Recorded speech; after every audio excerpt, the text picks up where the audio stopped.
सभी को जय श्री कृष्ण। आज बैसाख मास शुक्ल पक्ष की पुण्यदायी गुरुवार है और गुरुवार पर हमें गुरुवार की व्रत कथा अवश्य श्रवण करनी चाहिए। तो आइए हम कथा श्रवण करते हैं। बोलिए विष्णु भगवान की जय, बोलिए बृहस्पति देव की जय।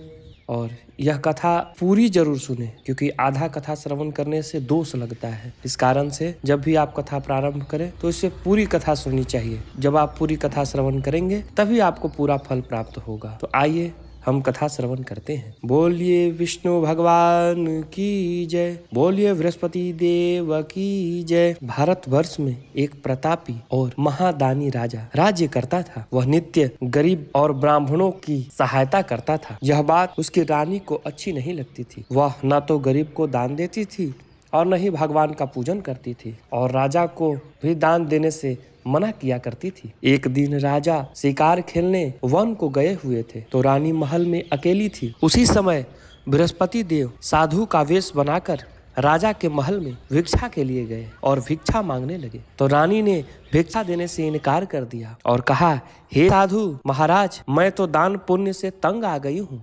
मेरा पति सारा धन लुटाते रहते हैं। मेरी इच्छा है कि हमारा सारा धन नष्ट हो जाए और फिर न रहेगा बांस और न बजेगी बांसुरी। साधु ने कहा, हे देवी, तुम तो बड़ी विचित्र हो। धन संतान तो सभी चाहते हैं, पुत्र और लक्ष्मी तो पापी के घर में भी होना चाहिए। यदि तुम्हारे पास अधिक धन है तो भूखों को भोजन दो, प्यासों को पानी पिलाओ, मुसाफिरों के लिए धर्मशालाएं खुलवाओ। जो निर्धन अपनी कुंवारी कन्या का विवाह नहीं कर सकते हैं, उनका विवाह करा दो। ऐसा और कई काम है जिनके करने से तुम्हारा यश लोक परलोक में फैलेगा। परंतु रानी पर उपदेश का कोई प्रभाव न पड़ा। वह बोली, महाराज, आप मुझे कुछ न समझाएं। मैं ऐसा धन नहीं चाहती जो हर जगह बांटती फिरूं। साधु ने उत्तर दिया, यदि तुम्हारी ऐसी ही इच्छा है तो तथास्तु। तुम ऐसा करना कि बृहस्पतिवार को घर लीपकर पीली मिट्टी से अपना सिर धोकर स्नान करना और भट्ठी चढ़ाकर कपड़े धोना। ऐसा करने से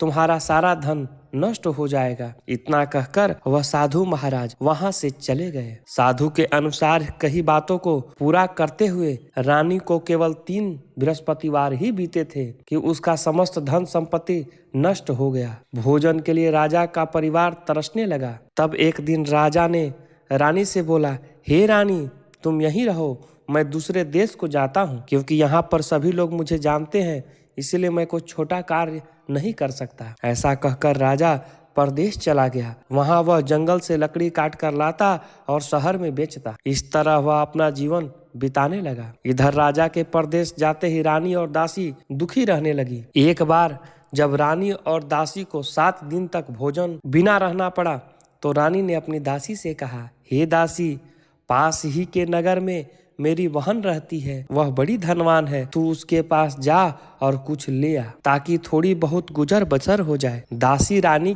की बहन के पास गई। उस दिन गुरुवार था और रानी की बहन उस बृहस्पतिवार व्रत की कथा सुन रही थी। दासी ने रानी की बहन को अपनी रानी का संदेश दिया, लेकिन रानी की बड़ी बहन ने कोई उत्तर नहीं दिया। जब दासी को रानी की बहन से कोई उत्तर न मिला तो वह बहुत दुखी हुई और गुस्सा भी आया। दासी ने वापस आकर रानी को सारी बात सुना दी। सुनकर रानी ने अपने भाग्य को कोसा। उधर रानी की बहन ने सोचा कि मेरी बहन की दासी आई थी, परंतु मैं उससे नहीं बोला, इससे वह बहुत दुखी हुई होगी। कथा सुनकर और पूजन को समाप्त करके वह अपने बहन के घर आई और कहने लगी, हे बहन, मैं बृहस्पतिवार का व्रत कर रही थी, तुम्हारी दासी मेरे घर आई, परंतु जब तक कथा होती तब तक न तो उठते और न ही बोलते हैं, इसलिए मैंने नहीं बोला। कहो दासी, क्यों आई थी? रानी बोली, बहन, तुमसे क्या छुपाऊं, हमारे घर में खाने तक को अनाज नहीं था। ऐसा कहते कहते रानी की आंखें भर आई। उसने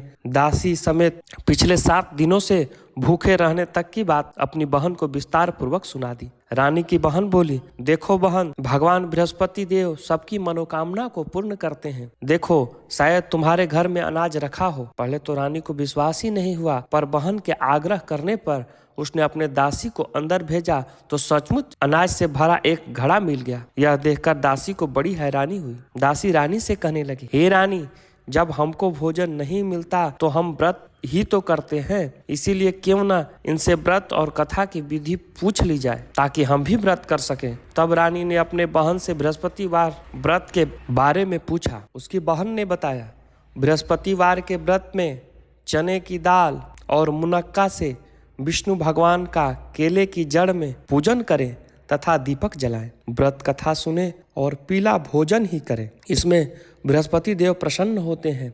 व्रत और पूजन विधि बतलाकर रानी की बहन अपने घर लौट आई। 7 दिन के बाद जब गुरुवार आया तो रानी और दासी ने व्रत रखा। घुड़साल में जाकर चना और गुड़ ले आई। फिर उसने केले की जड़ तथा विष्णु भगवान का पूजन किया। जब पीला भोजन कहाँ से आए, इस बात को लेकर दोनों बड़ी दुखी थी। चूंकि उन्होंने व्रत रखा था, इसलिए बृहस्पति देव उनसे प्रसन्न थे। इस कारण से वे एक साधारण व्यक्ति का रूप धारण करके 2 थाल में सुंदर पीला भोजन दासी को दे गए। भोजन पाकर दासी प्रसन्न हुई और फिर रानी के साथ मिलकर भोजन ग्रहण किया। इसके बाद वे सभी गुरुवार को व्रत और पूजन करने लगी। बृहस्पति भगवान की कृपा से उनके पास फिर से धन संपत्ति आ गई, परंतु रानी फिर से पहले की तरह आलस्य करने लगी। तब दासी बोली, देखो रानी, तुम पहले भी इसी प्रकार आलस्य करती थी। तुम्हें धन रखने में कष्ट होता था, इस कारण सभी धन नष्ट हो गया, और जब जब भगवान बृहस्पति की कृपा से धन मिला है तो तुम्हें फिर से आलस्य हो रहा है। रानी को समझाते हुए दासी कहती है कि बड़ी मुसीबतों के बाद हमने यह धन पाया है, इसीलिए हमें दान पुण्य करना चाहिए, भूखे मनुष्य को भोजन कराना चाहिए और धन को शुभ कार्यों में खर्च करना चाहिए, जिससे तुम्हारे कुल यश बढ़ेगा, स्वर्ग की प्राप्ति होगी और पितृ प्रसन्न होंगे। दासी की बात सुनकर रानी अपना धन शुभ कार्यों में खर्च करने लगी, जिससे पूरे नगर में उसका यश फैलने लगा। एक दिन राजा दुखी होकर जंगल में पेड़ के नीचे आसन जमाकर बैठ गया। वह अपनी दशा को याद करके व्याकुल होने लगा। बृहस्पतिवार का दिन था। एकाएक उसने देखा कि निर्जन वन में एक साधु प्रकट हुए। वह साधु वेश में स्वयं बृहस्पति देवता थे। लकड़हारे के सामने आकर बोले, हे लकड़हारे, इस सुनसान जंगल में तुम चिंता मग्न क्यों बैठा है? लकड़हारे ने दोनों हाथ जोड़ करके प्रणाम किया और उत्तर दिया, महात्मा जी, आप सब कुछ जानते हैं, मैं क्या कहूँ? यह कहकर रोने लगा और साधु को अपनी आत्मकथा सुनाई। महात्मा जी ने कहा, तुम्हारी स्त्री ने बृहस्पति के दिन बृहस्पति भगवान का निरादर किया, जिसके कारण रुष्ट होकर उन्होंने तुम्हारी यह दशा कर दी है। अब तुम चिंता को दूर करके मेरे कहने पर चलो तो तुम्हारे सभी कष्ट दूर हो जाएंगे और भगवान पहले की तरह अधिक धन संपत्ति देंगे। तुम बृहस्पतिवार के दिन कथा किया करो। 2 पैसे के चने मुनक्का लाकर उसका प्रसाद बनाओ और शुद्ध जल से लोटे में शक्कर मिलाकर अमृत तैयार करो। कथा के पश्चात अपने सारे परिवार और सुनने वालों प्रेमियों में अमृत व प्रसाद बांटकर आप भी ग्रहण करो। ऐसा करने से भगवान तुम्हारी मनोकामना पूर्ण करेंगे। साधु के ऐसे वचन सुनकर लकड़हारा बोला, हे प्रभु, मुझे लकड़ी बेचकर इतना पैसा नहीं मिलता है जिससे मैं भोजन के उपरांत कुछ बचा सकूं। मैंने रात्रि में अपने स्त्री को व्याकुल देखा है और मेरे पास कुछ भी नहीं है जिससे मैं उसकी खबर मंगा सकूं। साधु ने कहा, हे लकड़हारे, तुम भी किसी बात की चिंता मत करो। बृहस्पति के दिन तुम रोजाना की तरह लकड़ियां लेकर शहर को जाओ। तुमको रोज से दुगना धन प्राप्त होगा, जिससे तुम भली भांति भोजन कर लोगों तथा बृहस्पति देव की पूजा का सामान भी आ जाएगा। इतना कहकर साधु अंतर्ध्यान हो गया। धीरे धीरे समय बीत जाने के बाद फिर से बृहस्पतिवार का दिन आया। लकड़हारा जंगल में लकड़ी काटकर किसी शहर में बेचने को गया। उसे उस दिन और दिन से अधिक पैसा मिला। राजा ने चना गुड़ आदि लाकर गुरुवार का व्रत किया। इस दिन से उसे सभी क्लेश दूर हो गए। परंतु जब भी दोबारा गुरुवार दिन आया तो बृहस्पतिवार का व्रत करना भूल गया। इस कारण बृहस्पति भगवान नाराज हो गए और उस दिन उस नगर के राजा ने विशाल यज्ञ का आयोजन किया तथा शहर में यह घोषणा करा दी कि कोई भी मनुष्य अपने घर में भोजन न बनावे, न आग जलावे, समस्त जनता मेरे यहाँ भोजन करने आवे। इस आज्ञा को जो न मानेगा उसे फांसी की सजा दी जाएगी। इस तरह घोषणा संपूर्ण नगर में करवा दी गई। राजा की आज्ञा के अनुसार शहर के सभी लोग भोजन करने गए, लेकिन लकड़हारा कुछ देर से पहुंचा, इसीलिए राजा ने उसको अपना साथ घर लिवा ले गए और ले जाकर भोजन करा रहे थे तो रानी की दृष्टि उस खूंटी पर पड़ी जिस पर उसका हार लटका हुआ था। वह वहां पर दिखाई नहीं दिया। रानी ने निश्चय किया कि मेरा हार इस मनुष्य ने चुरा लिया है। उसी समय सिपाहियों को बुलाकर उसे कारागार में डलवा दिया। जब लकड़हारा कारागार में पड़ गया तो बहुत दुखी होकर विचार करने लगा कि न जाने कौन से पूर्व जन्म के कर्म से मुझे यह दुख प्राप्त हुआ है, और उस साधु को याद करने लगा जो जंगल में मिला था। उसी समय तत्काल बृहस्पति देव साधु के रूप में प्रकट हुए और उसकी दशा को देखकर कहने लगे, अरे मूर्ख, तूने बृहस्पतिवार के दिन कथा नहीं करी, इस कारण तुझे दुख प्राप्त हुआ है। अब चिंता मत कर, बृहस्पतिवार के दिन कारागार के दरवाजे पर 4 पैसे पड़े मिलेंगे, उनसे तू बृहस्पति देव की पूजा करना, तेरे सभी कष्ट दूर हो जाएंगे। बृहस्पति के दिन उस 4 पैसे मिले। लकड़हारे ने कथा कही। उसी रात्रि को बृहस्पति देव ने उसे नगर के राजा को स्वप्न में कहा, हे राजन, तूने जिस आदमी को कारागार में बंद कर दिया है वह निर्दोष है, वह राजा है, उसे छोड़ दो। रानी का हार उसी खूंटी पर लटका है। अगर तूने ऐसा नहीं करेगा तो मैं तेरे राज्य को नष्ट कर दूंगा। इस तरह रात्रि के स्वप्न को देखकर राजा सुबह उठकर खूंटी पर हार देखकर लकड़हारे को बुलाकर क्षमा मांगी तथा लकड़हारे को योग्य सुंदर वस्त्र और आभूषण देकर विदा कर दिया। बृहस्पति देव की आज्ञा के अनुसार लकड़हारा अपने नगर को चल दिया। राजा जब अपने नगर के निकट पहुंचा तो उसे बड़ा आश्चर्य हुआ। नगर में पहले से अधिक बाग, तालाब, कुएं, बहुत सी धर्मशालाएं, मंदिर आदि बन गई है। राजा ने पूछा, किसका बाग और धर्मशाला है? तब नगर के सब लोग कहने लगे, यह सब रानी और दासी के हैं। तो राजा को आश्चर्य हुआ और गुस्सा भी आया। जब रानी ने यह खबर सुनी कि राजा आ रहे हैं तो उसने दासी से कहा कि हे दासी, देख, राजा हमको कितनी बुरी हालत में छोड़कर गए थे। हमारी ऐसी हालत देखकर वह लौट ना जाए, इसीलिए तू दरवाजे पर खड़ी हो जा। आज्ञा के अनुसार दासी दरवाजे पर खड़ी हो गई। राजा आए तो उन्होंने अपने साथ लिवा लाई। तब राजा ने क्रोध करके अपनी रानी से पूछा, यह धन तुम्हें कैसे प्राप्त हुआ है? तब उसने कहा, हमें यह सब धन बृहस्पति देव के इस व्रत के प्रभाव से प्राप्त हुआ है। तब राजा ने निश्चय किया कि 7 रोज बाद तो सभी बृहस्पति देव की पूजा करते हैं, परंतु मैं प्रतिदिन 3 बार यह कथा तथा रोज व्रत किया करूंगा। अब हर समय राजा के दुपट्टे में चने की दाल बंधी रहती तथा दिन में 3 बार कथा करता और कथा सुनता। एक रोज राजा ने विचार किया कि चलो अपने बहन के यहाँ से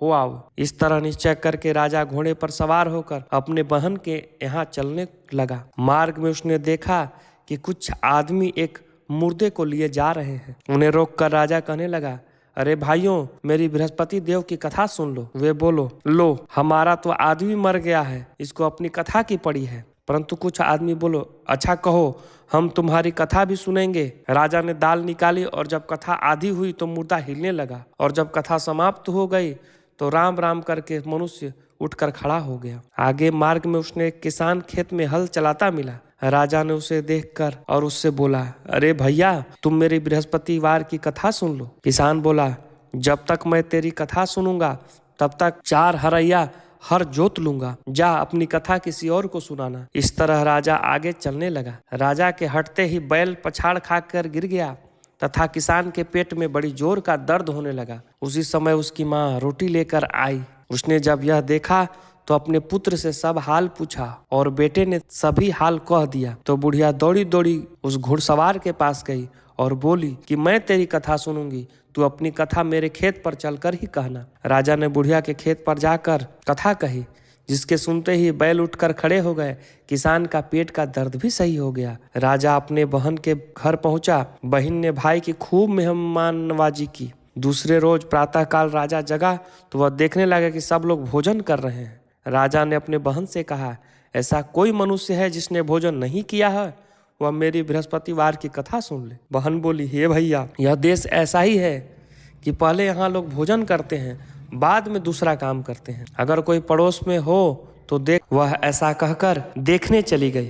परंतु उसे कोई ऐसा व्यक्ति नहीं मिला जिसने भोजन न किया हो। अतः वह एक कुम्हार के घर गई जिसका लड़का बीमार था। उसे मालूम हुआ कि उसके यहाँ 3 रोज से किसी ने भोजन नहीं किया है। रानी ने अपने भाई की कथा सुनने के लिए उस कुम्हार को कहा तो वह तैयार हो गया। राजा ने जाकर बृहस्पतिवार की कथा कही जिसको सुनकर उसका लड़का ठीक हो गया।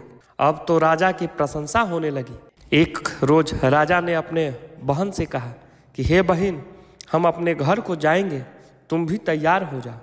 तब राजा की बहन ने अपनी सास से कहा तो सास ने कहा कि चली जा, परंतु अपने लड़के को मत ले जाना क्योंकि तेरा भाई के यहाँ कोई औलाद नहीं है। बहन ने अपने भैया से कहा हे भैया, मैं तो चलूंगी पर कोई बालक नहीं जाएगा। राजा बोला जब कोई बालक नहीं चलेगा तब तुम ही क्या करोगी। बड़े दुखी मन से राजा अपने नगर को लौट आया। राजा ने अपनी रानी से कहा कि हम निर्वंशी हैं, हमारा मुख देखने का धर्म नहीं है और कुछ भोजन आदि नहीं किया। रानी बोली हे प्रभु, बृहस्पति देव ने हमें सब कुछ दिया है, वह हमें औलाद भी अवश्य देंगे। उसी रात को बृहस्पति देव ने राजा को स्वप्न में कहा हे राजा उठ, सभी सोच त्याग दे, तेरी रानी गर्भ से है। राजा की बात यह सुनकर बड़ी खुशी हुई और 9वें महीने में उसके गर्भ से एक सुंदर पुत्र उत्पन्न हुआ। तब राजा बोला हे रानी, स्त्री बिना भोजन के रह सकती है पर बिना कहे नहीं रह सकती है। जब मेरी बहन आवे तो तुम उससे कुछ मत कहना। रानी ने सुनकर हाँ कर दिया। जब राजा की बहन ने यह शुभ समाचार सुना तो वह बड़ी खुश हुई तथा बधाई लेकर अपने भाई के यहाँ आई। तब रानी ने कहा घोड़ा चढ़कर तो नहीं आई, गधी चढ़ के आई। राजा की बहन बोली भाभी, मैं इस प्रकार न कहती तो तुम्हें औलाद कैसे मिलता। बृहस्पति देव ऐसे ही हैं, जैसे जिसके मन में मनोकामना है सभी को पूर्ण करते हैं। जो सदा भावना पूर्वक बृहस्पतिवार का व्रत करता है तथा कथा पढ़ता या सुनता है और दूसरों को सुनाता है तो बृहस्पति देव उसकी सभी मनोकामना पूर्ण करते हैं। भगवान बृहस्पति देव उसकी सदैव रक्षा करते हैं तथा संसार में जो मनुष्य सद्भावना से भगवान जी का पूजन व्रत सच्चे मन से करता है तो उसकी सभी मनोकामनाएं पूर्ण होते हैं। जैसे सच्ची भावना से रानी और राजा ने उनकी कथा का गुणगान किया तो उनकी सभी इच्छाएं बृहस्पति देव ने पूर्ण की।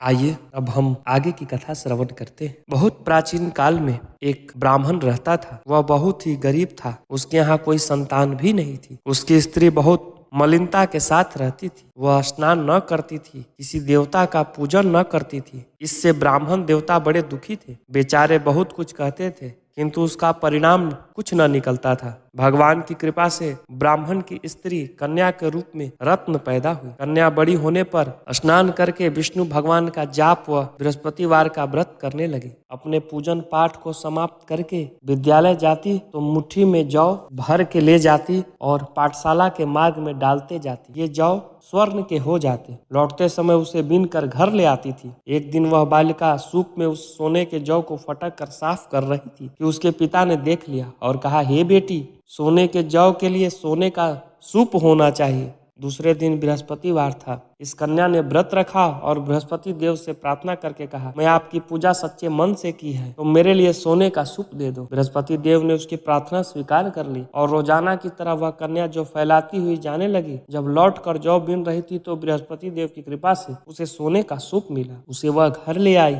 और उसमें जौ साफ करने लगी, परंतु उसकी माँ का वही ढंग रहा। एक दिन की बात है, वह कन्या सोने की सूप में जौ साफ कर रही थी। उसी समय शहर का राजपुत्र वहां से होकर निकला और उस कन्या के रूप और कार्य को देखकर मोहित हो गया और अपने घर आकर भोजन जल त्याग कर उदास होकर लेट गया। राजा को इस बात का जब पता लगा तो अपने प्रधानमंत्री के साथ उसके पास गए और बोले बेटा, तुम्हें किस बात का कष्ट है? किसने तेरा अपमान किया है अथवा और कोई कारण है तो हमसे कहो, मैं वही कार्य करूंगा जिससे तुम्हें प्रसन्नता हो। अपने पिता की राजकुमार ने बातें सुनी तो वह बोला मुझे आपकी कृपा से किसी बात का दुख नहीं है, किसी ने मेरा अपमान भी नहीं किया है, परंतु उस लड़की से विवाह करना चाहता हूँ जो सोने के सूप में जौ साफ कर रही थी। यह सुनकर आश्चर्य में पड़ गया राजा और बोला, बेटा इस तरह की कन्या का पता तुम ही लगाओ, मैं तुम्हारे साथ उसका विवाह जरूर कर दूंगा। राजकुमार ने उस लड़की के घर का पता बतलाया। तब मंत्री उस लड़की के घर गए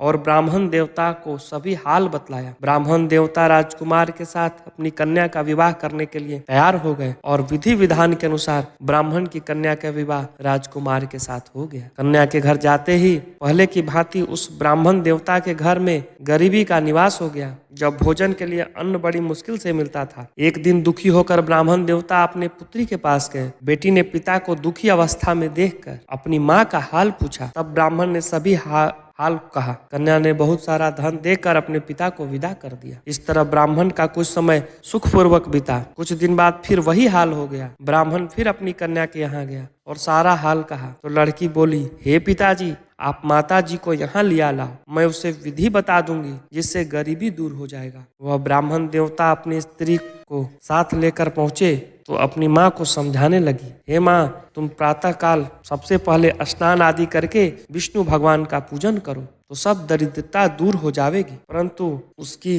माँ ने एक भी बात नहीं मानी। सुबह उठकर अपनी पुत्री के बच्चों के जूठन खा लिया। इससे उसकी पुत्री को भी गुस्सा आया और एक रात को कोठरी से सभी सामान निकाल दिया और अपनी माँ को उसी में बंद कर दिया। प्रातःकाल उसे निकाला तथा स्नान आदि करा के पाठ करवाया तो उसकी माँ की बुद्धि ठीक हो गई और फिर प्रत्येक बृहस्पतिवार को व्रत रखने लगे। इस व्रत के प्रभाव से उसके माँ पिता बहुत ही धनवान और पुत्रवान हो गए और बृहस्पति देव के प्रभाव से इस लोक में सुख भोग करके अंत में स्वर्ग वैकुंठ को प्राप्त हुए। बोलिए विष्णु भगवान की जय, बोलिए बृहस्पति देव की जय।